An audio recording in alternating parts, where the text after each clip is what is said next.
fois pour toi de te connecter parce que quelqu'un t'aurait parlé de nos séances d'études bibliques hebdomadaires.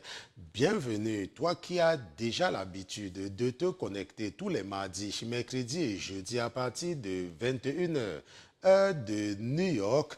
Bienvenue à tous ceux-là qui nous écoutent depuis l'Afrique centrale. Nous saluons ceux qui nous écoutent depuis le Tchad, depuis la République centrafricaine, depuis le Gabon, depuis la Guinée équatoriale, depuis le Congo-Brazzaville, depuis le Congo-Kinshasa. Nous saluons également ceux-là qui nous écoutent depuis l'Afrique de l'Ouest, c'est-à-dire le Nigeria, la Côte d'Ivoire, le Ghana, ceux qui nous écoutent depuis le Togo, le Bénin, sans oublier bien sûr ceux du Sénégal, de la Sierra Leone, du Burkina Faso. Nous saluons également ceux-là qui sont du côté du Mali. Bienvenue à tous nos auditeurs des pays arabes. Je pense particulièrement à ceux-là qui sont du côté de l'Arabie Saoudite, du côté du Koweït, du côté de l'Ouzbékistan, du Kazakhstan, de l'Azerbaïdjan, n'est-ce pas? Tous ces pays, n'est-ce pas, où les chrétiens sont encore persécutés, où les chrétiens sont minoritaires.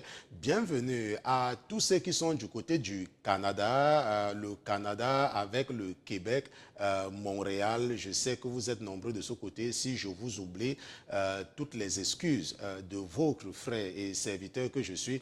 Bienvenue également à tous les pères de famille, à toutes les mères de famille qui ont pris la bonne résolution d'éduquer spirituellement leurs enfants par ces séances d'études bibliques hebdomadaires. Bienvenue ma soeur, bienvenue mon frère. Je remercie le Seigneur Jésus-Christ pour ta vie. Je remercie le Seigneur Jésus-Christ pour vos vies. Je le remercie d'avoir mis dans vos cœurs de vous intéresser aux choses spirituelles. La parole de Dieu nous enseigne dans le livre du prophète Jérémie. Dans Jérémie chapitre 44, versets 4 à 5, la parole de Dieu dit « Et je vous ai envoyé tous mes serviteurs, les prophètes, je les ai envoyés dès le matin pour vous dire, ne faites point cette chose abominable que je hais. Mais ils n'ont pas écouté et n'ont pas prêté l'oreille pour se détourner de leur méchanceté et ne plus faire d'encensement à d'autres dieux. » La parole de Dieu dit que chaque fois Jésus envoie un pasteur vers toi. La parole de Dieu dit que chaque fois Jésus envoie un évangéliste vers toi. La parole de Dieu dit que chaque fois Jésus dépose son esprit sur quelqu'un et envoie cette personne vers toi, et les mêmes personnes ou des personnes différentes selon toi t'avertissent de te détourner de la voie que tu es en train de prendre, mais tu n'écoutes pas. La parole de Dieu dit que les prophètes de l'Éternel te demandent chaque fois d'éviter de vivre dans la fornication, mais tu n'écoutes pas. La parole de Dieu dit que chaque fois, les prophètes de Dieu te disent de ne plus mentir, mais tu n'écoutes pas. Mais la parole de Dieu dit que si tu n'écoutes pas et que tu continues à offrir des encensements à d'autres dieux, sache que le moment venu, lorsque tu passeras de cette vie à l'autre, tu ne vas que expérimenter des pleurs et des grincements de dents. Je remercie le Seigneur Jésus-Christ pour ta vie. Ce soir, nous allons continuer avec ce que nous avons commencé la semaine dernière. Malheureusement, on a seulement pu se voir mardi dernier pour des raisons évidentes, n'est-ce pas? Vous savez que je suis en train de gérer, n'est-ce pas, les obsèques, n'est-ce pas, de ma belle-mère, n'est-ce pas, la maman de mon épouse, et malheureusement, elle n'est pas en studio avec nous ce soir. C'est ma fille, n'est-ce pas, qui est en studio. Donc, s'il y a quelques erreurs techniques, au niveau de YouTube, n'est-ce pas? Soyez patients, c'est toujours le frère Pierre qui est à la radio. Et nous allons travailler comme cela et nous avons l'assurance que l'esprit du Dieu que nous servons dans ce ministère prendra le relais au niveau du côté technique. Et c'est avec cet esprit que nous allons continuer avec la destinée de celui qui ne connaît pas Dieu pendant que nous méditons les chapitres 17 et 18 du livre de Job, l'un des livres de la sagesse. La destinée de celui qui ne connaît pas Dieu, suite et fin, ce sera le sujet de notre étude biblique de ce soir. Mais avant toute chose, avant de nous aventurer à utiliser la chair et le sang pour enseigner les princes et les princesses que vous êtes, nous allons d'abord nous assurer de la présence de notre patron dans ce studio. Mais comme notre patron n'est pas un patron ordinaire, comme il est Dieu, comme lui c'est Jésus-Christ de Nazareth, nous allons lui dérouler le tapis rouge et nous allons demander à tous les autres qui se trouvent dans les cieux, qui se trouvent sur la terre, sous la terre et sous la mer, de se taire, le temps pour nous d'accueillir dans ce studio Jésus-Christ de Nazareth. Gardez l'écoute. À tout à l'heure.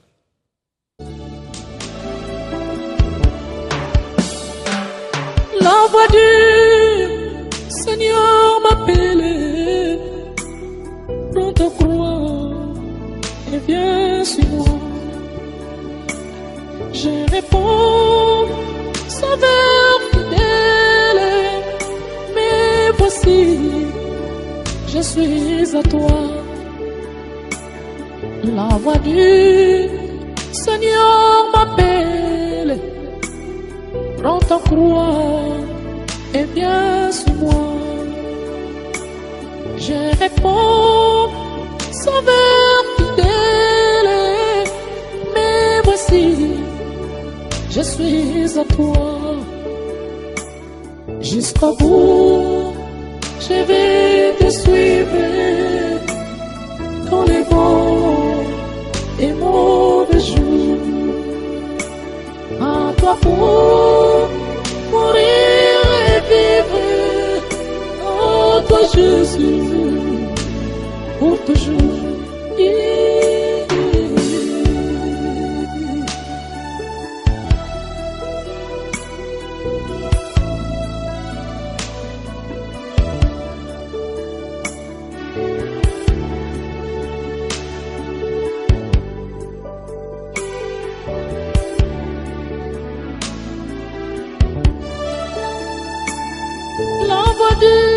Père éternel, nous voici en la présence du Créateur des cieux et de la terre. Nous voici en la présence du Dieu de la deuxième chance. Nous voici en ta présence, Papa, parce que tu es Dieu. Nous voici en ta présence parce que c'est toi qui as eu pitié de nous. C'est toi qui as jugé par toi-même que nous sommes dignes d'être qualifiés de tes enfants et tu nous as aidés même lorsque tu nous as appelés.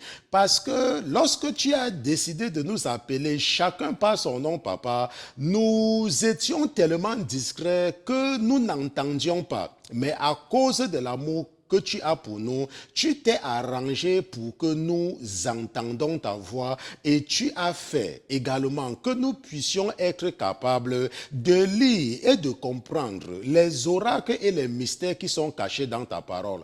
Car nous sommes d'accord avec ton serviteur que la prédication de la croix est une folie pour ceux qui sont perdus, mais pour nous qui avons trouvé grâce auprès de toi, c'est une bénédiction. C'est pour cela que ce soir, Papa, permets-moi, parce que tu m'as appelé dans le sacerdoce, permets-moi de me présenter devant toi avec ces princes et ces princesses, tes fils et tes filles, le troupeau que tu m'as confié. Papa, permets-nous de venir en ta présence en toute humilité te demander pardon, car nous sommes conscients que nous t'avons offensé en pensée, que nous t'avons offensé en parole. Nous sommes conscients que nous avons posé des actes qui ont amené tes ennemis à t'insulter de face. Père éternel, n'oublie déjà pas que c'est à cause de l'amour que tu as pour nous que tu avais permis à la créature de cracher sur le Créateur. Papa, tu avais déjà sacrifié ta vie pour nous. C'est pour cela que nous prions ce soir que tu ne n'oublies pas ce sacrifice,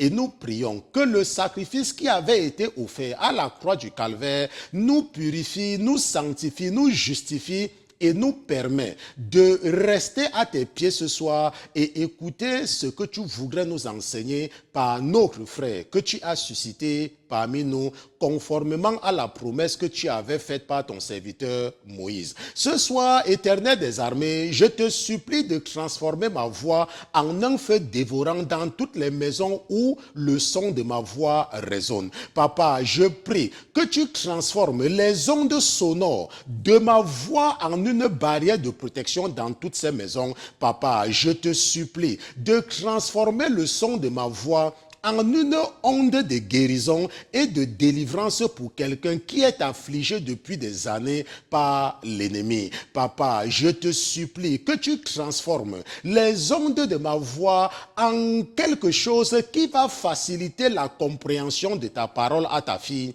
qui va faciliter la compréhension de ta parole à ton fils. Et je prie également, papa, pour tous ceux-là qui nous écoutent depuis le Bénin. Je prie pour tous ceux qui nous écoutent depuis ces chaînes de radio, parce que tu as déposé cela dans le cœur de ta fille pour que nous puissions être en direct dans un pays particulier en Afrique, le Bénin en particulier. Et je sais, Éternel des armées, que conformément à la promesse que tu as faite, tu trouveras le moyen de faire que la voix de ton serviteur atteigne aussi d'autres pays, afin que ceux qui sont déjà bénis, parce qu'ils ont accès à Internet, soient également bénis de façon gratuite sur les radios locales qui se trouvent en Afrique ou qui se trouvent dans toute région reculée où Internet n'est pas accessible. Je te remercie déjà, Éternel, pour cette grâce que tu accordes à ceux du Bénin. Et je prie, papa, que tu m'empêches d'utiliser mon raisonnement cartésien ce soir pour enseigner tes fils et tes filles qui sont connectés, et que tu prennes le contrôle de mon âme pour pouvoir nous enseigner tous dans un langage humain. Père éternel, n'utilise pas un langage angélique, encore moins un langage divin. Sinon, la chair dans laquelle tu nous as déposés va nous encourager à ne pas écouter et être victime de la ruse du diable. Je te remercie déjà d'être présent dans ce studio ce soir, et je te remercie également de ne jamais mépriser nos rendez-vous de la semaine. C'est au nom de Jésus-Christ que ton serviteur et tes enfants d'une seule voix nous te disons Amen, Amen, Amen, Amen, Amen.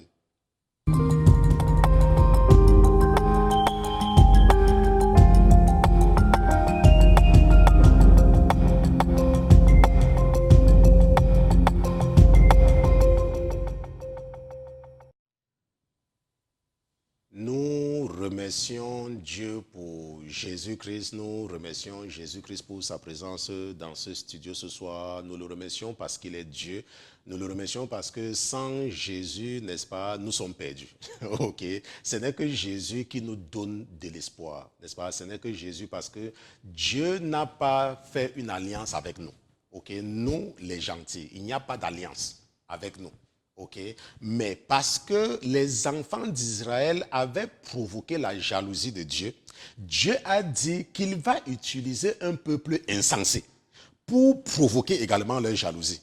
Mais parce qu'il faut toujours une alliance entre une divinité et les humains, Jésus est cette alliance. Jésus, c'est lui qui nous permet de nous revendiquer de la descendance d'Abraham. Ce n'est que Jésus. En dehors de Jésus, il n'y a plus personne d'autre.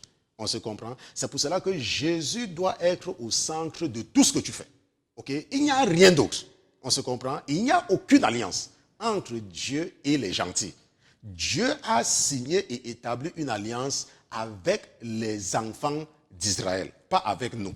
Mais nous sommes ce peuple insensé, les gens qui ne comprennent rien. Mais Dieu est satisfait. Il avait dit, je vais utiliser ce peuple insensé-là pour susciter la jalousie de ceux-là qui ont suscité ma jalousie en se faisant un veau d'or dans, n'est-ce pas, le désert. On se comprend. Donc c'est pour cela que Jésus doit toujours être tout pour toi. N'est-ce pas? La semaine dernière, nous avons commencé avec cet enseignement. Et je voulais normalement commencer également par le jeûne de groupe, n'est-ce pas? Vous savez, dimanche, je sais qu'il y a beaucoup qui suivent le culte en direct. Nous avons prié pour que le Seigneur, n'est-ce pas, puisse, n'est-ce pas, me révéler le thème du jeûne, parce que je ne l'avais pas. Ce qui se passe la plupart du temps, c'est qu'il m'inspire toujours sur le thème du jeûne. Et je disais à l'une de vos sœurs aujourd'hui qu'il y a plusieurs patois, n'est-ce pas? Il y a plusieurs langues sur la terre, comme nous avons l'anglais, le français, le japonais, le chinois et tout et tout. Le Seigneur me parle dans un certain langage. On se comprend. Je ne sais pas s'il parle à d'autres personnes de cette manière, je ne sais pas. Mais je sais seulement qu'il y a un langage qu'il m'a enseigné. Et ce langage, ce n'est pas que je l'entends pour l'instant, parce que ça va venir. Pour l'instant, je ne l'entends pas de façon audible. C'est seulement qu'il y a une façon quand il dépose quelque chose. Et je sais que ça vient de lui. On se comprend. Et je remercie le Seigneur parce que nous avons prié dimanche dernier par rapport à cela. Et hier, pendant que j'exhortais une de vos sœurs, c'est là où, n'est-ce pas, le message est venu. Et nous allons jeûner, n'est-ce pas, à partir du 16, sur comment devenir un guerrier. Ça veut dire que nous allons nous équiper pour être des guerriers. Maintenant, c'est d'abord, ça c'est le thème que j'ai donné quand j'ai ressenti cela. Mais cette nuit, n'est-ce pas, le Seigneur s'est arrangé à ce que j'ajoute le mot habile. Ok, par rapport à ce qu'il m'a montré cette nuit, c'est pour cela que c'est devenir un guerrier habile ou un habile guerrier, ok, dans le combat spirituel. Et j'ai également donc communiqué à votre sœur, n'est-ce pas, le thème du jeûne, et je sais que le frère Steve et le frère Pierre, n'est-ce pas, qui s'occupent des différents forums, vont s'arranger à ce que ceci soit diffusé et encourager les gens. Nous allons jeûner, n'est-ce pas, pour devenir des habiles guerriers. On se comprend. Nous allons devenir terribles. Après le jeûne, hein, ta vie là, n'est-ce pas, tu ne seras plus, ça veut dire que tu seras une autre personne, n'est-ce pas, après ce jeûne que nous allons faire. Parce que, n'est-ce pas, toute personne qui va participer à ce jeûne-ci-là va devenir quelque chose d'autre, n'est-ce pas, ça sera quelque chose d'autre. On se comprend. Et c'est pour cela qu'il faut déjà commencer à préparer ton ventre, n'est-ce pas, avec ta bouche, à ne pas à jeûner. Et nous savons que quand nous jeûnons, ok, tu es libre de faire un jeûne à sec. Ça, tu es libre. Mais ce ne sont pas les instructions qui viennent de nous. Ok, nous faisons un jeûne normal de 6 heures du matin à partir du pays où tu te trouves à 6 heures du soir dans le pays où tu te trouves. Donc, c'est 12 heures, n'est-ce pas, toute la journée du lever du soleil au coucher du soleil, n'est-ce pas, de 6 heures à 18 heures. Et si tu veux, tu peux faire un jeûne à sec. Ok, pendant les 3 premiers jours, c'est ce que je recommande souvent. Pas plus de 3 jours. À moins que tu ne veuilles, n'est-ce pas, décider de faire tout le jeûne à sec, ça dépend de toi. Mais moi, et les cieux sont en train d'enregistrer que c'est 3 jours.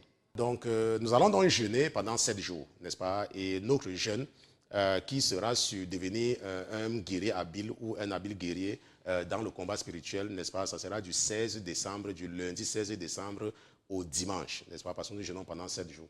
Et j'encourage donc tout le monde à participer au jeûne. Okay?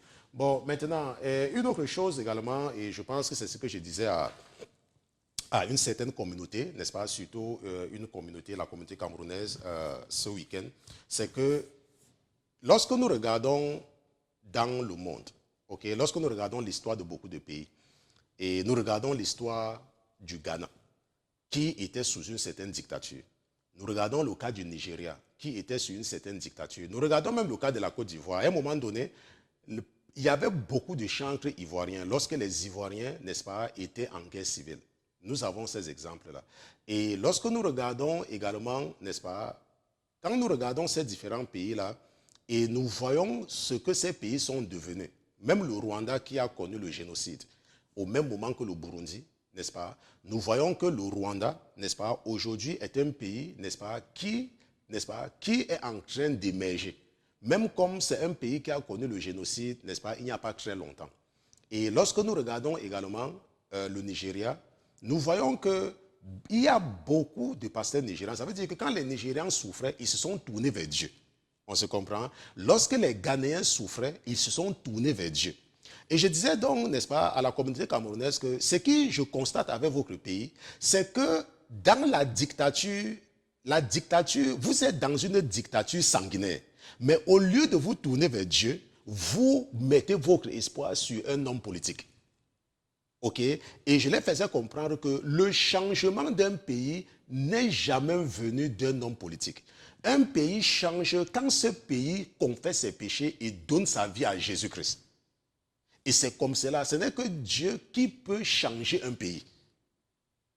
Et que les Camerounais doivent comprendre, ok, que la situation dans laquelle ils sont est une situation qui ne changera que s'ils se répandent. Parce que c'est un pays qui est plein de méchanceté. On se comprend? C'est tellement plein de méchanceté et la moralité a disparu dans ce pays. Et c'est pour cela que tant que les Camerounais ne se répandent pas et se tournent vers Dieu, le Cameroun va demeurer dans cette situation-là. Et ça ne va même que s'empirer. Et je leur disais qu'avant les élections qu'on fabriquait, je ne sais pas si on appelle ces élections, je vous ai dit que le Seigneur m'a révélé qu'il y a un certain monsieur qui sortait d'un certain endroit qui ne peut pas gagner. On se comprend? Et je leur ai également rappelé qu'ils ont fait des bruits dans les ambassades occidentales en croyant que ça devait changer quelque chose. Et ça n'a rien changé. On se comprend? Donc si tu es un Camerounais et que tu m'écoutes, le changement ne pourra venir au Cameroun que si les Camerounais se répandent et acceptent Jésus comme les Ghanéens l'ont fait, comme les Nigérians l'ont fait et comme les Congolais. Lorsque nous partons même à l'étranger, nous voyons les églises ghanéennes, les églises nigériennes, les églises congolaises. Mais lorsque vous êtes à l'étranger, je peux vous garantir que si vous entendez qu'il y a une église camerounaise, c'est que franchement, ça sort de l'extraordinaire. On se comprend? Donc, ce n'est que comme ça qu'un pays change. Et le football n'a jamais développé un pays. Il n'y a pas un pays qui a été développé par le football. Ça n'existe nulle part. Et c'est pour cela que le Seigneur est en train de tendre la main aux Camerounais en anéantissant, n'est-ce pas, tous les efforts de l'équipe nationale que le gouvernement sanguinaire actuel utilise pour les endormir. On se comprend. Donc c'est très important de comprendre cela et de ne plus se laisser, n'est-ce pas, distraire par des choses qui ne servent à rien, en soutenant un certain homme politique qui, n'est-ce pas, n'a aucune chance devant ce régime sanguinaire, n'a absolument aucune chance. On se comprend. Donc, si tu es Camerounais que tu m'écoutes, ok, le Cameroun ne pourra changer que par l'intervention de Jésus-Christ. Et pour que cela puisse avoir lieu, les Camerounais doivent se repentir et se mettre au service de Dieu. Et c'est comme cela que le Cameroun pourra connaître le même sort que les pays qui ont été dans cette situation avant, n'est-ce pas, sont en train, n'est-ce pas, de connaître. Et la preuve, c'est que lorsque nous regardons le Burundi et le Rwanda, il y a une différence criarde entre les deux pays qui ont connu le génocide. Pourquoi? Parce qu'un pays comme le Burundi est toujours dirigé par des sanguinaires. Alors que le Rwanda est dirigé par quelqu'un qui encourage, n'est-ce pas, les églises évangéliques. Donc, qui encourage, n'est-ce pas, les gens à prier Dieu. Bon, donc ça, c'est l'esprit qui a voulu que je revienne là-dessus, n'est-ce pas, surtout pour les Camerounais. Bon, maintenant, nous allons juste faire un rappel de ce que nous avons vu la dernière fois dans Job chapitre 18. Job chapitre 18. Et nous allons lire des versets 5 à 21. Je ne pense pas qu'on va lire des versets 5 à 21. On va lire quelque chose et puis on va continuer, n'est-ce pas? La Bible dit que oui, je ne sais pas si c'est ça que ma fille est en train de montrer, n'est-ce pas, mon écran. Oui, la lumière du méchant s'éteindra et la flamme de son feu ne brillera pas. Ok? Et nous avons vu que la lumière, n'est-ce pas, s'obscurcira dans sa tente et la lampe s'éteindra au-dessus de lui. Nous avons expliqué tout cela et nous nous sommes arrêtés au verset 21. N'est-ce pas? Si vous vous rappelez très bien, je ne vais pas lire tout cela, le verset 21 qui disait que tel est le sort de l'injuste, telle est la destinée de celui qui ne connaît pas Dieu. Et nous avons vu la dernière fois que si tu ne connais pas Dieu, ça veut dire que tu es méchant. Et j'ai passé le temps à donner des exemples de la méchanceté dans le monde spirituel. Okay? Quand on dit que tu es méchant, et j'ai passé le temps, n'est-ce pas, je suis revenu là plusieurs fois. Maintenant, et je vous ai promis la dernière fois que nous devions voir aujourd'hui, n'est-ce pas, comment, n'est-ce pas, choisir la vie. Parce que la dernière fois, nous avons vu que Dieu a mis devant nous, n'est-ce pas, la vie et la mort. Et il a dit que nous devons choisir, nous devons faire le choix. Ce n'est pas lui qui va venir choisir pour nous. Il nous a donné sa parole. On se comprend. Et il dit que nous devons choisir. Et que nous devons nous attacher à lui. Et je pense que j'ai expliqué ce que c'est que s'attacher à quelqu'un. Ok, s'attacher à quelqu'un. J'ai expliqué quand tu t'attaches à ta femme, tu lui donnes, tu t'arranges à lui donner des choses. Il y a des hommes qui achètent les maisons à leurs femmes. Il y a des hommes qui achètent les voitures à leurs femmes. Et il y a des femmes également qui aiment leur mari. Et quand une femme aime son mari et que son mari peut-être a perdu son travail, elle s'arrange par exemple, c'est comme moi par exemple. Moi je n'ai pas perdu mon travail, je travaille. Mais mon épouse, si j'achète une chaussure moi-même, elle ne va jamais aimer la chaussure. Ok? Elle veut seulement que ce soit elle qui m'achète une chaussure. On se comprend. Même si elle utilise ma carte de crédit, elle ne veut pas que j'achète quelque chose. Elle veut que ce que je mette sur moi, que ce soit elle qui choisit. Pourquoi? Parce qu'elle aime son mari. On se comprend? Mais toi, tu vas me dire que tu aimes Jésus. Mais quand tu vas à l'église, on dit par exemple que les toilettes sont cassées et qu'il faut qu'on contribue pour arranger les toilettes, ton cœur est glacé. On se comprend? Ça veut dire que tu n'es pas attaché à Jésus. Parce que tu ne t'occupes pas de la maison de ton Jésus. Ok? L'église, c'est la maison de Dieu. Et tu dis que tu aimes Jésus. Mais quand tu arrives à l'église, le jour que le pasteur parle des bénédictions, tu sors, pasteur. Mais lorsque le pasteur commence à dire que, nous devons maintenant voir comment faire telle chose, le cœur est glacé. Et tu dis que tu aimes Jésus, tu n'aimes pas Jésus. On se comprend? Bon, maintenant, j'ai donc promis qu'aujourd'hui, nous allons voir comment, n'est-ce pas, choisir la vie. Dans Deutéronome chapitre 30, verset 19 à 20, Dieu a dit choisis la vie afin que tu vives, toi et ta postérité. C'est ce qu'il dit dans Deutéronome 30, 19 à 20. Bon, maintenant, nous allons maintenant voir comment est-ce qu'on choisit la vie. Ok, ça veut dire quoi? Ça veut dire que tu dis, ok, pasteur Christian, moi je veux choisir la vie. Ou alors tu dis, Seigneur Jésus, je veux choisir la vie. On se comprend. Comment est-ce qu'on choisit la vie? Nous allons partir dans Deutéronome chapitre 4, n'est-ce pas, le livre de Deutéronome, n'est-ce pas, le deuxième livre de la loi, qui est le complément de Lévitique, parce que Lévitique veut dire les lois. Okay? Donc Deutéronome vient compléter ce qui est dit dans Lévitique. C'est vrai qu'on peut qualifier les 5 premiers livres des livres de la loi, mais il y a des livres où Dieu nous donne ses lois, n'est-ce pas, c'est Lévitique et Deutéronome. Okay, ces deux-là. Et les autres livres, n'est-ce pas, comme Genèse et Exode, ce sont des livres, n'est-ce pas, qui nous enseignent la mentalité, n'est-ce pas, la mentalité de Dieu. Okay, la mentalité et nombre. Okay, tu as Genèse, Exode et Nombre, ça t'enseigne la mentalité. Maintenant, la mentalité de Dieu, c'est beaucoup dans Exode et Nombre. Okay, cette mentalité-là. Parce que la Genèse nous enseigne comment tout a commencé. Okay, comment tout a commencé. Quand tu lis la Genèse et tu arrives à comprendre, ça te permet de comprendre comment tout a commencé. Et là où tu te situes. C'est pour cela que parfois, quand nous voulons rentrer dans les racines, nous retournons dans la Genèse. Mais Exode et Nombre, n'est-ce pas, ces deux livres-là t'enseignent la mentalité. Donc ça te permet d'entrer dans la tête de Dieu. Ça te permet vraiment d'entrer. Mais comment tu vas faire pour entrer? Si tu lis la Bible avec le sommeil, quand tu dois étudier et que tu as sommeil, tu prends le café, tu bois, n'est-ce pas? Parce que tu peux passer un examen. Mais quand tu lis la Bible et tu as sommeil, tu ne prends pas le café. Tu dors. Tu dis que, ça veut dire que tu n'accordes aucun intérêt à la parole de Dieu. Maintenant, on se comprend, n'est-ce pas? Oui. Voilà. Maintenant, Deutéronome chapitre 4. Nous lisons des versets 1 à 8. Deutéronome chapitre 4, nous lisons des versets 1 à 8. Voilà ce que la Bible dit que, et maintenant Israël écoute les statuts et les ordonnances que je vous enseigne, pour les pratiquer afin que vous viviez. Rappelle-toi, je suis en train de dire que comment est-ce qu'on fait pour choisir la vie? Le sujet de l'étude biblique, ma fille va encore montrer cela, c'est la destinée de celui qui ne connaît pas Dieu. Et nous savons que si tu ne connais pas Dieu, ce qui t'attend, c'est la mort. Maintenant, on a qu'à dire maintenant que comment est-ce que tu vas donc faire pour connaître Dieu? C'est pour cela que nous sommes en train de voir que quand tu veux connaître Dieu, quand tu connais Dieu, ça veut dire que tu as choisi la vie. Ou quand tu veux le connaître, ça veut dire que tu as choisi la vie. Et la Bible dit dans Deutéronome chapitre 4, verset 1, et ma fille va vous montrer cela, c'est que, et maintenant Israël écoute les statuts et les ordonnances que je vous enseigne pour les pratiquer. Pas pour venir t'asseoir tout le temps et écouter le pasteur Christian. On se comprend? C'est pour les pratiquer. Ça veut dire quoi? Ça veut dire que si le pasteur Christian dit que Dieu, que la Bible dit que nous ne devons pas nous faire les images, que nous ne devons pas nous faire les idoles, et toi tu pars dans une église où c'est rempli d'idoles, ça veut dire que tu ne pratiques pas. Ça veut dire quoi? Ça veut dire que tu es seulement une personne qui passe ton temps à perdre ton temps. La Bible dit que tu es comme cette personne qui regarde son visage sur un miroir et quand il part, il oublie ce qu'il a vu. Ok? On dit que pour les pratiquer, afin que vous viviez. Donc, tu ne vas recevoir la vie, n'est-ce pas, que si tu pratiques la parole de Dieu. Ça veut dire quoi? La Bible dit que réjouis-toi avec ceux qui se réjouissent et pleure avec ceux qui pleurent.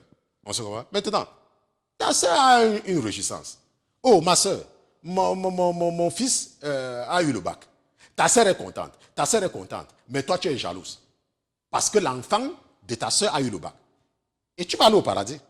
Alors que tu es jalouse de quelqu'un sur la terre. Et tu vas aller au paradis.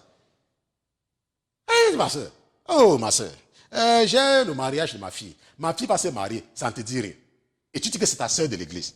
Mais sa fille se marie. Tu ne fais aucun effort. La Bible dit que réjouis-toi avec celui qui se réjouit. Ça, c'est pratiqué. Ça veut dire quoi? Ça veut dire que quand la parole de Dieu te dit de faire quelque chose, tu fais. Ça veut dire que tu pratiques. On se comprend? Tu pratiques. Tu veux dire que ta fille te dit qu'elle fait le mariage. Tu dis que dans ma famille, on ne célèbre pas les mariages. Donc, comme ma soeur a fait le mariage, je ne pars pas. Attends, toi, c'est qui? La Bible a dit, réjouis-toi avec celui qui se réjouit. Et tu commences à chercher des raisonnements bidons pour ne rien faire. On se comprend? Et parce que le diable est en train d'endurcir ton cœur. Et la Bible dit, et mon épouse, j'ai dit, ma fille, n'est-ce pas, va nous montrer cela, afin que vous viviez et que vous entriez et possédiez le pays que l'Éternel, le Dieu de vos pères, vous donne. Ok? Maintenant, vous n'ajouterez rien à la parole que je vous prescris et vous n'en diminuerez rien, afin d'observer les commandements de l'Éternel, votre Dieu, que je vous prescris. Ça veut dire quoi? Et je vous ai expliqué ça la dernière fois. Et je pense même que pendant le culte, j'ai expliqué. Supposons que le Seigneur te fasse visiter l'enfer. Ou alors le Seigneur te fasse visiter le paradis. Ou alors supposons que Dieu te parle de façon audible. Supposons qu'il te parle de façon audible. Et il te fait des révélations. Maintenant, toi maintenant, tu as l'occasion d'exhorter ou d'enseigner les gens. Tu n'as pas le droit d'enseigner quelque chose que Dieu t'a dit et qui n'est pas écrit. On se comprend? Tu n'as pas le droit. Parce que la Bible dit que vous n'ajouterez rien à la parole que je vous prescris et vous n'en diminuerez rien. On se comprend? Ça veut dire quoi? Ça veut dire que tu ne peux pas dire que... La Bible dit par exemple que la femme doit se taire dans l'église. On se comprend? C'est ce que la Bible dit. Et la Bible précise que celui qui veut discuter, que cela n'est pas... Qu'il sache que ça vient de l'Éternel. Maintenant, tu dis que, dans mon église, il n'y a que les femmes. Et moi, je veux me reposer. Et tu demandes à une femme de venir prêcher. On se comprend? Ça veut dire que on t'a dit que tu ne dois rien ajouter. Quand la Bible te dit de faire quelque chose, tu fais seulement ce que la Bible a dit. Si dans ton église, il n'y a que les femmes, et il n'y a pas un homme qui peut, n'est-ce pas, te remplacer, quand tu voyages, tu fermes l'église. Si tu estimes que tu es la seule personne qui est capable de comprendre la parole, et que tu fermes l'église quand tu voyages, est-ce qu'on se comprend? On se comprend? Voilà. Bon, maintenant, la Bible dit au verset 3 que quoi? Que vos yeux ont vu ce que l'Éternel a fait à l'occasion de Baal-Péor. Car l'Éternel, ton Dieu, a détruit du milieu de toi tout homme qui est allé après Baal-Péor. Maintenant, pour ton information, ceci s'est passé dans la plaine de Moab. Et suivant les conseils de Balaam, qui avait révélé à Balak, le fils de Zippor, comment mettre une pierre d'achoppement devant les enfants d'Israël. Et ce qui s'est passé, c'est que, après les conseils de Balaam, Balak avait, n'est-ce pas, avait habillé les filles, les Moabitesses, de façon séduisante. Et elles sont venues séduire les enfants d'Israël et ils se sont livrés à la fornication. Donc, ils avaient été séduits et ils ont commencé à coucher avec ces prostituées-là, dans la plaine de Moab. Et la Bible dit que Dieu va les tuer lui-même. On se comprend? Parce que vos yeux ont vu ce que l'Éternel a fait à l'occasion de Baal-Péor. Maintenant, l'Esprit en train de dire à quelqu'un que, attends, Dieu a tué, Dieu a tué les enfants d'Israël qui sont livrés à la fornication à Baal-Péor. Et toi, tu crois que tu vas vivre dans la fornication et aller au paradis. Attends, tu crois quoi? On te dit que fuis la fornication. Tu dis que non, pasteur, tu ne comprends pas, pasteur. Tu ne comprends pas, Dieu va comprendre. Laisse-moi te dire. La Bible dit que vos yeux ont vu ce que l'Éternel a fait à l'occasion de Baal-Péor. Car l'Éternel, ton Dieu, a détruit du milieu de toi tout homme qui est allé après Baal-Péor. Baal-Péor qui est le Dieu de la fornication et de l'immoralité sexuelle. Mais toi, tu es là. On dit habille-toi bien. Tu dis que non, si je m'habille bien, les hommes ne vont pas me voir. Et tu portes, n'est-ce pas, les collants bien serrés. Et quand tu marches, on voit. Parce que tu dis que non, quand c'est l'homme, quand les hommes vont me voir, qu'ils vont venir. Parce que si je ne fais pas comme ça, ils ne vont pas venir. Laisse. Tu vas avoir le mariage là. Laisse-moi te dire, tu auras le mariage là. Le mariage, ça va venir. Mais le jour que tu vas fermer les yeux comme ça, c'est là où tu sauras qui de la poule ou de l'œuf a été créé le premier. Ok? Le verset 4 dit que, mais vous qui vous êtes attachés à l'Éternel, votre Dieu, vous êtes tous vivants. Rappelle-toi, nous sommes en train de voir comment choisir la vie. Et la Bible dit que, mais vous qui vous êtes attachés à l'Éternel, votre Dieu, vous êtes tous vivants aujourd'hui. Et la Bible dit que, voyez, je vous ai enseigné des statuts et des ordonnances, comme l'Éternel, mon Dieu, me l'a commandé, afin que vous fassiez ainsi au milieu du pays où vous allez entrer pour le posséder. Afin que vous fassiez ainsi. Ça veut dire que quand tu es un chrétien, tu fais ce que la parole de Dieu dit. Il y a une de vos sœurs, n'est-ce pas, qui est en France, qui m'a demandé, parce qu'elle elle est vraiment perspicace. Je voudrais qu'elle ait la même perspicacité avec le Seigneur dans sa prière, parce que cette sœur, elle sait que je suis très occupé, mais elle m'écrit tous les jours. Et elle me dit, oh pasteur, je sais que vous êtes occupé, mais, pasteur, je sais que vous êtes occupé, mais, et vous croyez que qu'est-ce qui se passe quand elle ne m'écrit pas? Je suis surpris qu'elle ne m'a pas écrit aujourd'hui. On se comprend, et je vais chercher de ses nouvelles. Parce qu'elle est tellement perspicace. C'est pour ça que je souhaite que ce soit la même chose qu'elle fasse avec Jésus. Parce qu'elle peut faire ça avec moi. Vous savez que je suis très occupé, le genre où c'est même parfois difficile pour moi de regarder le téléphone. J'étais avec une de vos sœurs aujourd'hui, je lui ai écrit, elle m'a répondu, et j'ai oublié même que j'étais au téléphone avec elle. On se comprend. Mais la sœur là, n'est-ce pas, elle, c'est pratiquement tous les jours. Et c'est comme ça qu'il faut faire avec Dieu. Il faut avoir l'habitude de prier tout le temps. Même si le Seigneur ne veut pas te donner quelque chose, si tu pries tout le temps, c'est lui qui nous a enseigné, non? Le cas de la femme qui voulait la justice avec un juge méchant. Et le juge lui a accordé la justice. Pourquoi? Parce qu'il voulait que la femme là le laisse tranquille. Et la Bible dit que voici, je vous ai enseigné des statuts, des ordonnances, comme l'Éternel, mon Dieu, me l'a commandé, afin que vous fassiez ainsi au milieu du pays où vous allez entrer pour le posséder. Donc, lorsque tu lis la parole de Dieu, la parole de Dieu est là pour que tu pratiques. Et que, n'est-ce pas, la Bible dit que vous les garderez donc et vous les pratiquerez. Car ce sera là votre sagesse et votre intelligence aux yeux des peuples qui, entendant tous ces statuts, diront, cette grande nation est le seul peuple sage et intelligent. Ça veut dire quoi? Ça veut dire que tu lis la parole. La Bible dit, aime tes ennemis. On sait comment? Là, c'est ce que la Bible dit. Maintenant, quelqu'un t'insulte. Oh, toi tu es un chrétien. Et la Bible a dit que aime, n'est-ce pas, tes ennemis.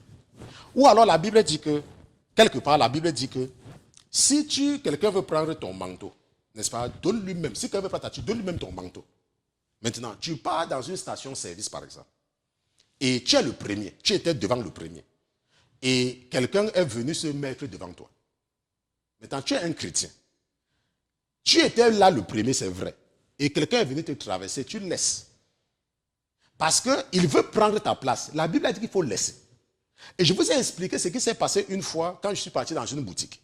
Et c'était qu'après que l'Esprit m'a révélé ce qui se passait. J'étais le premier sur la queue. Et j'attendais mon tour pour être servi. Et subitement, un monsieur est venu passer devant moi. Avec un truc en main pour payer. Quand j'ai voulu, n'est-ce pas, lui dire que, mais est-ce que tu ne m'as pas vu? Immédiatement, l'Esprit qui vient à moi m'a dit qu'il faut le laisser. Et je l'ai laissé, il est resté devant moi. Il est resté devant moi, je n'ai rien dit. Et j'étais moi occupé à faire autre chose. Et qu'est-ce qui s'est passé? Il est parti, il a payé. Il est parti, il a donc déposé. Et on a scanné. Bon, quand je dis scanner, peut-être ceux qui sont en Afrique vont comprendre, n'est-ce pas? On a, n'est-ce pas, la caissière a pris son truc et lui a donné le montant. Il n'a même pas payé, il est parti. Il a laissé ça là. Maintenant, ça veut dire quoi? Selon toi, si tu as compris et si tu es inspiré, ça veut dire quoi?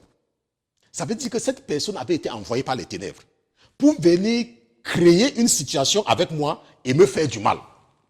Mais parce que je l'avais laissé, on se comprend, il était désarmé. Il n'avait pas une occasion pour créer quelque chose. Peut-être qu'il était armé. Peut-être qu'il avait un couteau. Que si je lui avais dit, par exemple, que pourquoi est-ce que tu te mets devant moi, immédiatement, il pouvait se retourner et il me poignarde. On se comprend? Mais parce que la Bible dit que si tu as ta tunique et quelqu'un veut que donne-lui le manteau, et j'ai appliqué cela, il a donc raté son coup. Maintenant, tu vas me dire que, mais pas ça, Christian. Moi, j'étais venu. Je suis parti puiser l'eau. Et la personne est venue me voir. Et la personne veut puiser l'eau avec moi. Oh, pas ça, Christian. Ma chère Christian. Attends, tu es parti, tu étais le premier à la fontaine. Et la personne est venue se dire, mais ça fait quoi? L'eau est finie. L'eau est finie à la fontaine. Pourquoi est-ce que tu n'as pas laissé la personne puiser et partir? Oh, pas ça, Christian. J'étais le premier au feu rouge. Maintenant, la voiture est venue me dépasser. Et ça fait quoi? Si la voiture va te dépasser, ça fait quoi? Quand la voiture va te dépasser, la voiture va prendre l'autoroute, partir avec à la maison. Hein? Et c'est ça qu'on dit que quand tu mets. Maintenant, la Bible dit que vous les garderez donc et vous les pratiquerez, car ce sera là votre sagesse et votre intelligence. Laisse-moi te dire que lorsque tu mets en pratique la parole de Dieu, n'est-ce pas? C'est la sagesse. Les gens disent non, que le type là, il est sage. On se comprend que le type là, il est sage. C'est pour cela que parfois, les gens ne comprennent pas pourquoi parfois le Seigneur me donne souvent des messages qui sont durs. Moi, je peux me placer devant les gens et les frapper avec un message. Mais tout le monde est resté tranquille pour m'écouter. Pourquoi? Parce que quand tu frappes avec sagesse, les gens t'écoutent. Même si c'est en train de les pincer le cœur. Parce que tu es en train de les cogner avec la sagesse.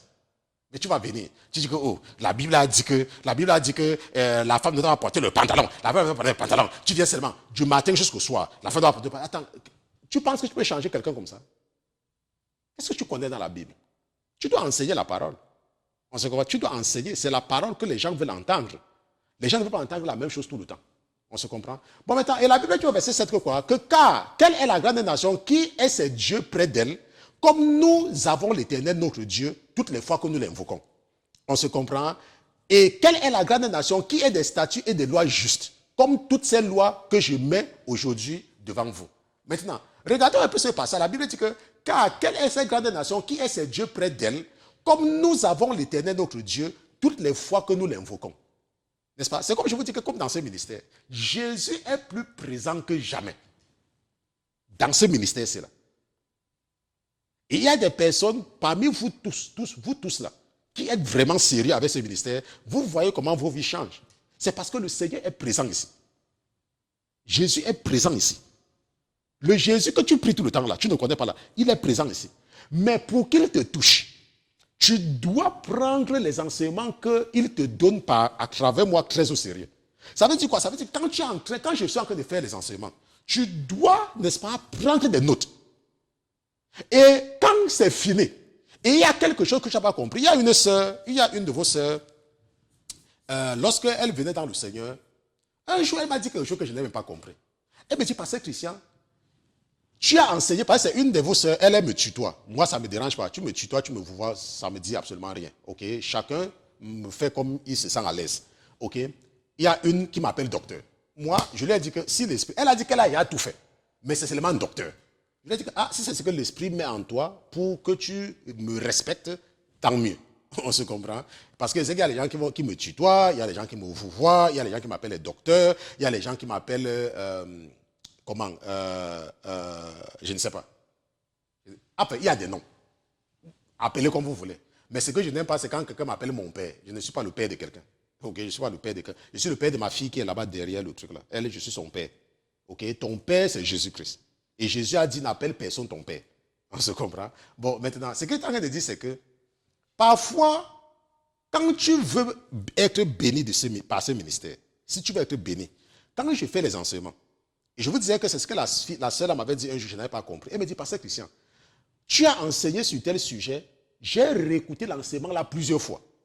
Je dis que, mais attends, comment tu peux écouter l'enseignement plusieurs fois? Elle m'a dit qu'elle a écouté ça plus de 4 fois. Parce qu'elle voulait comprendre quelque chose. Mais toi, quand je ne suis pas en studio, une semaine, tu es le premier à m'écrire. Oh, pasteur, ça fait une semaine que vous n'êtes pas en studio. Si le pasteur n'est pas en studio, j'ai combien d'enseignements sur YouTube? Tu es sûr que tu as compris tous les enseignements que j'ai faits? Tu es sûr? Il y a une de vos soeurs, parfois, quand je l'appelle, et elle ne prend pas le téléphone, et elle me rappelle après, elle me dit, oh, pasteur, j'étais en train d'étudier. Elle prend le temps, elle s'assoit, elle étudie la parole. Mais toi, comme je suis en train de parler là maintenant, quand je vais finir, pour toi c'est fini, tu as compris. Tu n'as rien compris. Tu dois parfois prendre la peine de t'asseoir et réécouter les enseignements. Avec quelque chose, en prenant des notes, à l'appui. Et c'est comme ça que tu vas grandir. On se comprend? Bon, maintenant, la Bible nous dit donc ici là que quand tu veux choisir la vie, on se comprend, tu mets la parole de Dieu en pratique. Tu mets ça en pratique. Et quand tu mets la parole de Dieu en pratique, ce qui se passe, c'est que quoi? C'est que les gens autour de toi vont voir que tu es sage. Les gens autour de toi vont voir que tu es sage. Que non, voilà quelqu'un qui est sage. On se comprend? Et c'est comme ça que la bénédiction va venir. La bénédiction va venir. la bénédiction va venir. Parce que tu es sage et parce que tu mets la parole de Dieu en pratique. Mais la Bible dit que, oh, femmes, débarrassez-vous de vos ornements. Mais toi, tu dis que, oh, pasteur Christian, c'est trop dur. Mais tu as les problèmes tout le temps. Et tu viens avec le pasteur Christian pour que le pasteur Christian fasse quoi? Alors que tu refuses de mettre en pratique la parole de Dieu. Tu refuses. On te dit débarrasse de tes ornements. Tu dis que non. Je vais continuer à porter les rouges à lèvres. Je vais continuer à mettre les boucles d'oreilles. Et tu veux la bénédiction. Attends, toi, tu ne vois pas que tu as un problème. Attends, toi, tu ne vois pas que tu as un problème. Dieu te dit de faire quelque chose. Tu dis que non. Mon pasteur ne parle pas de ça. Mais pourtant, la Bible te dit ça. La Bible te dit ça. Mais tu dis que mon pasteur ne me dit pas. Et je ne fais pas. Mais tu es surprise d'avoir les mêmes problèmes. Ah, vraiment, les gens, je ne connais pas. Maintenant, supposons maintenant que tu dises que tu as choisi la vie. Maintenant, comment est-ce que tu fais pour savoir que tu connais Dieu? Comment est-ce que tu fais pour savoir que tu connais Dieu? Alors, un peu dans Exode chapitre 5. Exode chapitre 5, nous allons voir quelque chose. Exode chapitre 5, lisons un peu des versets 1 à 4. Exode chapitre 5, versets 1 à 4. Qu'est-ce que la Bible dit? La Bible dit que, après cela, je pense que c'est ça que mon épouse vous montre. Après cela, Moïse et Aaron vinrent et dit à Pharaon, ainsi a dit l'Éternel, le Dieu d'Israël, laisse aller mon peuple afin qu'il me célèbre une fête au désert. Mais Pharaon dit, qui est l'Éternel pour que j'obéisse à sa voix en laissant aller Israël? Je ne connais point l'Éternel et je ne laisserai pas non plus aller Israël. Mais ça nous voit ici là que Pharaon dit qu'il ne connaît pas l'Éternel. Et nous savons que Pharaon c'est le Dieu du monde. Il est le symbole du diable. Ok, le Dieu du monde. Les gens qui partent en boîte de nuit, les menteurs, les comméreurs, les vaniteux, n'est-ce pas? Les gens qui vivent dans l'immoralité sexuelle, les gens qui s'habillent mal. Ça, c'est leur Dieu, c'est Pharaon. Et Pharaon dit que, n'est-ce pas, que qui est l'Éternel pour que j'obéisse à sa voix? Je ne connais point l'Éternel. Ça veut dire quoi? Ça veut dire que si tu es quelqu'un qui vit dans l'immoralité sexuelle, tu ne connais pas Dieu. On se croit, tu ne le connais pas. Et Pharaon dit au verset 3 que, et il a dit, le Dieu des Hébreux est venu au-devant de nous. Permets-nous d'aller le chemin de 3 jours dans le désert pour que nous sacrifions à l'Éternel notre Dieu. De peur qu'il ne nous frappe pas la peste ou par l'épée. Regarde ce que la Bible dit. Permets-nous, n'est-ce pas? Permets-nous d'aller le chemin de 3 jours. D'aller le chemin de 3 jours dans le désert pour que nous sacrifions à l'Éternel notre Dieu. Pour que nous sacrifions. C'est quoi un sacrifice? Mais on vous enseigne ça tout le temps, vous ne comprenez pas. Quand tu vas à l'église, dès que tu entends l'argent, ton cœur est glacé. Oh, je sais Dieu, je sais Dieu, je sais Dieu. Tu sais quel Dieu? Tu connais servir Dieu? Et la Bible dit que, et le roi d'Égypte leur dit, Moïse et Aaron, pourquoi détournez-vous le peuple de son ouvrage? Allez aux travaux. On se comprend? Et le verset 7 dit que, et Pharaon dit, voici le peuple du pays est maintenant en grand nombre et vous les faites chômer de leur travail. Maintenant, nous avons dans le cas de Pharaon qui ne connaît pas Dieu. Et nous avons, je viens de dire, n'est-ce pas, le comportement des gens qui ne connaissent pas Dieu. Ok? Si tu mens, mentir c'est quoi? Mentir ce n'est pas que tu as fait quelque chose. On te demande, tu dis que tu n'as pas fait. Ce n'est pas ça le mensonge. L'autre là, ce n'est pas ça le mensonge. Selon que Dieu voit. On se comprend? Ça, ce n'est pas ça le mensonge. Je vais te donner l'exemple du mensonge. Je vais te donner l'exemple du mensonge. Maintenant, tu es marié. Ok, tu es marié. Et tu as dit à ta femme que, chérie, je t'aime. Je ne peux rien faire sans toi. Tout ce que je fais, je te dis. Tout ce que tu fais, tu me dis. On se comprend? Ou alors, tu dis, chérie, comme nous sommes mariés femmes, quand on travaille, nos 2 salaires, nous allons gérer nos 2 salaires ensemble. C'est ce que tu as dit à ta femme, non? Que vos 2 salaires, vous allez mettre vos 2 salaires ensemble. Qui a dit ça à sa femme? Tu as dit ça à ta femme.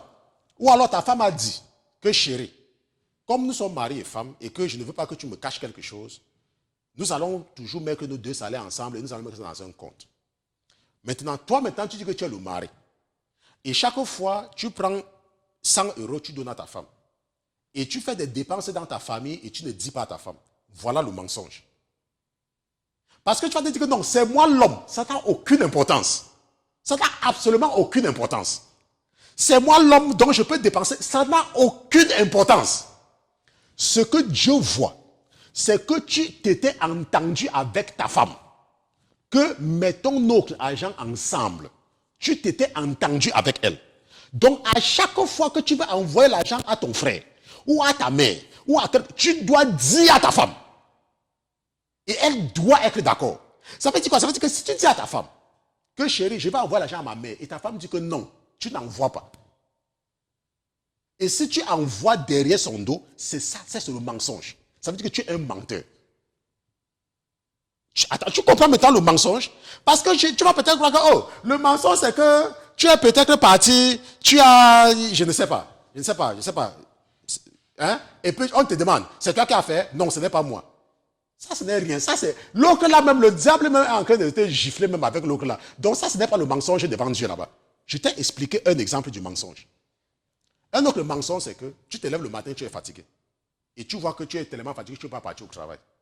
Au lieu d'appeler le travail pour dire que tu ne te sens pas, que tu es fatigué aujourd'hui, ok? Je ne sais même pas comment. Non, l'autre là, ce n'est pas le mensonge là-bas.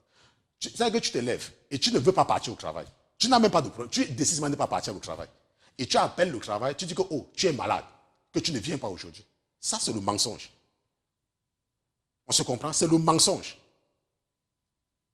Parce que si tu te lèves le matin et que tu es fatigué, supposons que tu fais un travail où on te dit que tu as droit à 10 jours de maladie par an. Et tu as déjà pris 3 jours de maladie, il te reste 7 jours de maladie. On se comprend? Et tu te lèves le matin, tu te sens fatigué. Et tu sais bien que tu as 7 jours de maladie qui restent. Maintenant, ce que tu fais, c'est que tu appelles ton travail. Tu dis, aujourd'hui, je me sens fatigué, je veux prendre un de mes jours de maladie. Tu dois dire ça de façon explicite. Tu ne dis pas que je suis malade. Attends, est-ce que tu comprends maintenant la différence? Tu dis qu'aujourd'hui, là, je ne sens pas que j'ai envie de prendre un de mes jours. C'est bon. C'est ton droit, c'est vrai. Mais tu dis la vérité. On se comprend? Tu dis la vérité. J'espère que tu as compris ce que c'est que le mensonge. Maintenant, nous avons vu le cas de quelqu'un qui ne connaît pas Dieu. Maintenant, nous pouvons également connaître Dieu par la nature. Parce que je vous ai enseigné plusieurs fois dans Romains chapitre 1, verset 18 à 25, que Dieu nous parle par ce qui nous entoure. Ça veut dire quoi? Ça veut dire quand l'Esprit de Dieu est en toi, l'Esprit de Dieu montre la signature de Dieu dans tout ce qui nous entoure. Ok? Et ça, tu peux voir ça dans Romains chapitre 1, verset 18 à 25. Que la nature elle-même nous enseigne. N'est-ce pas? Par ses attributs, qu'il y a un Dieu. Et Dieu se manifeste à nous par ce qui nous entoure. Maintenant, la dernière chose, ok, l'avant-dernière chose que nous allons voir, c'est, on dit que tu connais Dieu quand tu pratiques la justice. Ça veut dire quoi? Tu connais quelqu'un qui a des problèmes. Et la personne a besoin d'une aide. N'est-ce pas? La personne a besoin d'une aide. Mais la personne ne mérite pas l'aide. Mais parce que toi, tu connais la personne te dit que, oh, ok, l'Esprit dit que donne l'exemple qui te concerne toi-même. Je vais donner l'exemple qui me concerne. Un jour, une sœur, n'est-ce pas, une dame est venue me voir que, oh, pasteur, elle voulait travailler. Et elle voulait que je lui fasse une lettre de référence. Et quand elle est partie là où on devait la recruter, elle a dit qu'elle me connaît. Et que je peux lui faire une lettre de référence. Elle est donc venue me voir et je lui ai fait une lettre de référence. Non, je ne lui ai pas fait une lettre de référence. Je lui ai dit que, ok, toi, voici le mot de passe de mon email. Va dans mon email et écris, réponds comme tu veux à la société là. Et le Seigneur m'avait reproché ça. Et c'est pour ça que quand je voulais prendre un exemple, l'Esprit dit que prends ce qui te concerne. Et vous savez que moi, je n'ai rien à cacher. Je préfère parler comme ça et c'est effacé dans le livre de la mort et mon nom reste écrit dans le livre de vie. On se comprend? Et l'Esprit m'a dit que ne fais plus jamais ça. Ok? Si tu dois faire une référence à quelqu'un, tu dois écrire toi-même ce que tu connais. Pas de laisser quelqu'un mentir à ton nom. Ça, c'est être injuste. Parce que tu es en train de mentir à cette société-là. Et tu es compris pour mentir à cette société. On se comprend? Bon, maintenant, la dernière chose que nous allons voir concernant la justice, parce que je voulais lire Jérémie, et je pense que nous allons même faire cela. Allons un peu dans Jérémie chapitre 22. N'est-ce pas? Jérémie chapitre 22. Je sais que nous avons beaucoup de travail parce que nous avons beaucoup de choses à éditer par rapport au fait qu'on n'était pas en live. Jérémie chapitre 22, lisons à partir du verset 13. N'est-ce pas? Maintenant, la Bible dit quoi? La Bible dit que malheur à celui qui bâtit sa maison par l'injustice et ses étages par l'iniquité, qui se sert de son prochain sans le payer et ne lui donne pas le salaire de son travail. On se comprend? Ça veut dire quoi? Ça veut dire que tu es pasteur et tu demandes à quelqu'un de faire un travail pour toi et tu ne lui donnes pas l'argent. Et tu te dis que parce que tu es pasteur, il va faire ça. Et tu sais très bien qu'il te respecte et il ne va pas venir te demander. Okay? Quand tu es un pasteur et tu demandes à quelqu'un de faire quelque chose, tu dois demander, c'est à moins que la personne ne te dise que, oh non, pasteur, je vais m'occuper de ça. On se comprend? Mais tu dois, quand tu envoies un membre de ton église, tu dois lui donner de l'argent. La Bible dit que malheur à celui qui se sert de son prochain sans le payer et ne lui donne pas le salaire de son travail. On se comprend? La Bible dit que qui dit je me bâtirai une vaste maison et des étages bien aérés et qui s'y fait percer des fenêtres, la lambrisse de sègre et qui la peint de vermillon. Crois-tu que tu règnes parce que tu te piques d'employer le sègre? Ton père n'a-t-il pas mangé et bu? Et il fit droit et justice, alors il prospérera. Ça veut dire quoi? Ça veut dire que tu peux seulement prospérer quand tu es juste. On se comprend? Et la Bible dit au verset 16 que il jugea la cause de l'affligé et du pauvre. Alors il prospéra. N'est-ce pas là me connaître, dit l'Éternel? Voilà comment on connaît Dieu. Tu connais Dieu quand tu es juste. On sait comment? Tu connais Dieu quand tu es juste dans tout ce que tu fais. C'est en ce moment-là qu'on dit que tu connais Dieu. Et on dit que, mais tu n'as, n'est-ce pas, des yeux et un cœur que pour ta cupidité. Ça veut dire quoi? Ça veut dire que si tu es cupide, ça veut dire que tu ne connais pas Dieu. Pour répandre le sang innocent, pour exercer l'oppression et la violence. Ça veut dire quoi? Ça veut dire que dans ton église, il y a des gens qui sortent de ton village. Et les gens qui ne sont pas de ton village. Mais toi, tu accordes seulement la faveur aux gens de ton village. Ça veut dire quoi? Ça veut dire que tu opprimes les gens parce qu'ils ne sont pas de la même tribu que toi. Et en ce moment-là, la Bible dit que tu ne connais pas Dieu. On se voit. La Bible dit que tu ne connais pas Dieu. Maintenant, comment est-ce qu'on peut connaître Dieu? Tu peux également connaître Dieu quand Dieu lui-même décide de t'enseigner. On se comprend? Quand Dieu lui-même décide de t'enseigner. Et ça, nous pouvons voir ça dans Jérémie chapitre 31, n'est-ce pas, verset 31 à 34. Et je ne pense pas que je pourrais... Bon, je vais lire cela, n'est-ce pas, Jérémie chapitre 31. Je devais sauter cela, mais on va quand même lire, n'est-ce pas, que Dieu lui-même peut nous enseigner et nous amener à le connaître. Ok? La Bible dit dans Jérémie chapitre 31, à partir du verset 31, que quoi? Que voici les jours viennent, dit l'Éternel, que je traiterai une alliance nouvelle avec la maison d'Israël et avec la maison de Juda. N'est-ce pas? Non comme l'alliance que je traitais avec leur père au jour où je les pris par la main pour les faire sortir du pays d'Égypte. Alliance qu'ils ont violée et toutefois j'avais été pour eux un époux, dit l'Éternel. Maintenant, quelle est cette loi? Quelle est cette alliance? La Bible dit que lorsque Jésus a pris les enfants d'Israël de l'Égypte, il les a amenés au désert et il leur a donné la loi. Et cette loi est écrite dans la parole. Et cette loi était enseignée par qui? Par un homme, par Moïse. On se comprend? Et ça, c'est comme ça qu'ils avaient reçu la loi. Mais la parole de Dieu dit que le moment vient, que voici les jours viennent, dit l'Éternel, que je traiterai une alliance nouvelle. Et il dit que non comme l'alliance que je traitais avec leur père au jour où je l'ai pris par la main pour les faire sortir du pays d'Égypte. Ok? Alliance qu'ils ont violée et toutefois j'ai été pour un époux, dit l'Éternel. Maintenant, il dit que mais c'est ici l'alliance que je traiterai avec la maison d'Israël. Après ces jours-là, dit l'Éternel, je mettrai ma loi au-dedans d'eux. Et j'écrirai et je l'écrirai dans leur cœur et je serai leur Dieu et ils seront mon peuple. Ça veut dire quoi? Ça veut dire que il y a des moments où quand le Seigneur, quand Dieu t'aime vraiment, on se comprend, il met lui-même, il dépose sa loi en toi. Et c'est ce que je vous dis souvent, que moi la Bible, je connais ce qu'il y a dans la Bible sans connaître tous les versets. Parfois quand je suis en train d'enseigner, il y a un esprit dans moi, n'est-ce pas, qui me fait savoir que c'est dans la Bible. Et c'est comme ça que vous voyez parfois, je prends mon téléphone et je commence à chercher. Je prends mon téléphone et commence à chercher. Ce n'est pas que j'avais déjà ça. Mais l'esprit qui est en moi me dit que c'est dans la parole. Ok? Pourquoi? Parce que la parole, Dieu peut mettre sa parole en toi. Et c'est ce qu'il a fait avec Ézéchiel. Il a dit, fils de l'homme, ouvre la bouche et mange. Et je me rappelle quand j'étais dans la maladie et que j'avais lu Ézéchiel pour la première fois, je faisais beaucoup cette prière. Que Seigneur, mets ta parole dans ma bouche comme tu l'as fait avec Ézéchiel. J'ai fait cette prière pendant des semaines. Et c'est comme ça que la parole de Dieu, n'est-ce pas? Et c'est confort parce que la Bible dit que, mais c'est ici l'alliance que je traiterai avec la maison d'Israël. Après ces jours-là, dit l'Éternel, je mettrai ma loi au-dedans d'eux et je l'écrirai dans leur cœur et je serai leur Dieu et ils seront mon peuple. Et la Bible dit que chacun d'eux n'enseignera plus son prochain, ni chacun son frère en disant, connaissez l'Éternel, car ils me connaîtront tous, depuis le plus petit d'entre eux jusqu'au plus grand, dit l'Éternel, car je pardonnerai leur iniquité et je ne me souviendrai plus de leurs péchés. Est-ce que tu comprends? Et c'est ce que j'ai dit que quand le jeûne qui vient là, le jeûne que nous allons faire là, n'est-ce pas, que devenir un habile. J'avais d'abord dit, n'est-ce pas, devenir un guerrier spirituel. Il y a une de vos sœurs, quand le message est venu, j'étais avec elle au téléphone. Et j'ai commencé à prendre une note, n'est-ce pas? Si vous ne la connaissez pas, ok? Parce qu'il travaille avec les gens que vous ne connaissez même pas. Il faut lui demander. C'est dans la nuit que le Seigneur m'a montré quelque chose. Il m'a montré quelqu'un qui était habile à la guerre. Et quand je me suis réveillé le matin, j'ai posé la question à l'esprit qui est en moi que, pourquoi ce rêve? Il dit que non, c'est parce qu'on veut que tu ajoutes habile. On veut que tu ajoutes habile. Le jeûne qu'on fait là, le jeûne qu'on va faire là, vous allez me dire ce qui va se passer. Ok, vous allez me dire. Parce que j'ai l'impression que l'ennemi, n'est-ce pas, abuse de beaucoup de personnes.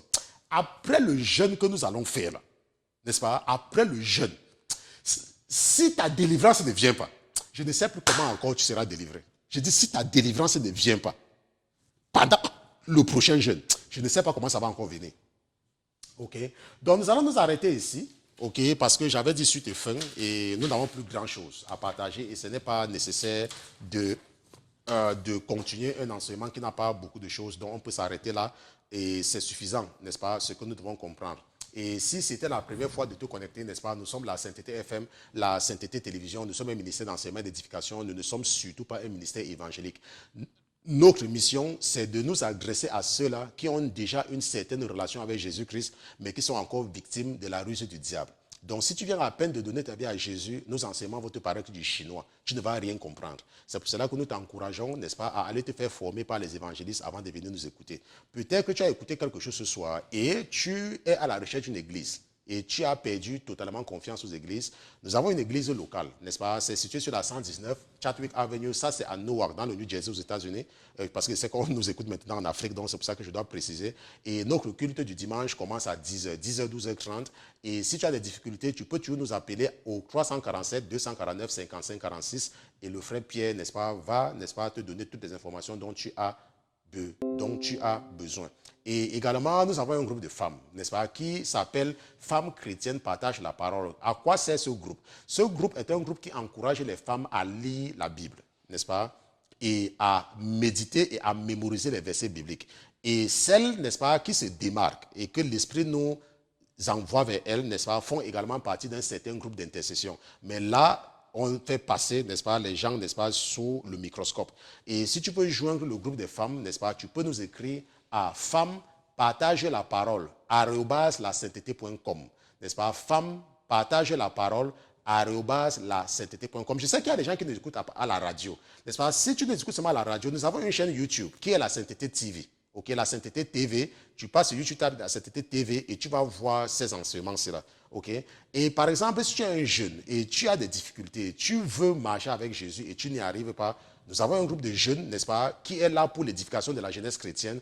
Si tu veux joindre ce groupe-là, et envoie-nous un email à jeunepourjésus-christ@lasainteté.com. Jeunepourjésus-christ@lasainteté.com. Peut-être que tu as écouté quelque chose et tu as des questions pour le pasteur Christian. Moi, le pasteur Christian, on ne m'appelle pas. Ok, on m'écrit seulement. Ok, on ne m'appelle pas. Et j'insiste parce qu'il y a des gens qui ne comprennent toujours pas. Même si quelqu'un te donne mon numéro, ok, ne m'appelle pas. On ne m'appelle pas. Je ne décroche pas le téléphone. Le seul moyen de me contacter, c'est par écrit. Donc, si tu as une question, ou alors tu as fait un rêve que tu ne comprends pas, et tu veux que le Seigneur te révèle ce qu'il t'a montré en rêve, ou alors tu as écouté quelque chose et tu n'as pas bien compris, tu peux m'écrire à pasteurchristian@lasainteté.com. N'est-ce pas? pasteurchristian@lasainteté.com. Peut-être tu veux contribuer à ce ministère, n'est-ce pas? Le Seigneur a transformé ta vie à travers ce ministère et tu veux contribuer. Ou alors, tu sens dans ton cœur que tu dois faire quelque chose pour ce ministère. Tu peux nous écrire à contact à la sainteté.com, contact à la sainteté.com et, n'est-ce pas, la sœur va te dire comment contribuer parce que nous acceptons des contributions par PayPal, Western Union et MoneyGram, n'est-ce pas. Nous sommes arrivés au terme de l'étude biblique de ce soir. Si c'était la première fois pour toi de te connecter, n'est-ce pas, sache que nous nous retrouvons 2 fois par semaine, mardi et mercredi, et la 3e fois, c'est le culte du dimanche. Mais les études bibliques, c'est mardi et mercredi. Nous allons donc prier, n'est-ce pas, pour que je vous confie dans les mains de votre Père et qu'il vous ramène en santé demain, si telle est sa volonté. Nous allons prier. Père éternel, je te remercie d'avoir été présent ce soir dans ce studio. Je te remercie pour la vie de mes frères et mes sœurs qui étaient connectés. Je te remercie pour la grâce que nous avons reçue près de toi. Je te remercie, Papa, parce que tu es Dieu. Je te remercie parce que sans toi, nous sommes perdus. Sans toi, nous ne pouvons rien faire. C'est pour cela que je prie, Éternel des armées, que tu scelles tous les enseignements que tes enfants ont reçus ce soir de toi. Que tu scelles tous les enseignements qu'ils ont reçus, Papa, et que tu empêches aux dévoreurs de venir retirer ce qu'ils ont appris, afin que ce qu'ils ont appris les aide, afin que ce qu'ils ont appris les encourage à savoir qu'il y a un Dieu qui a fait la promesse à ceux qui croient en lui qu'ils passeront l'éternité avec lui. Je te dis merci, Papa, de m'avoir utilisé une fois de plus pour bénir quelqu'un. Et je te remercie, Papa, de permettre que le son de ma voix demeure sur tous les murs des maisons où la voix a résonné cette nuit et devienne une barrière de protection pour tous ceux qui vivent dans ces maisons-là. Au nom de Jésus-Christ de Nazareth. Père éternel, merci pour ta miséricorde dans la vie de tes enfants. C'est au nom de Jésus-Christ que ton serviteur et tes enfants, d'une seule voix, nous t'avons dit Amen, Amen, Amen, Amen, Amen.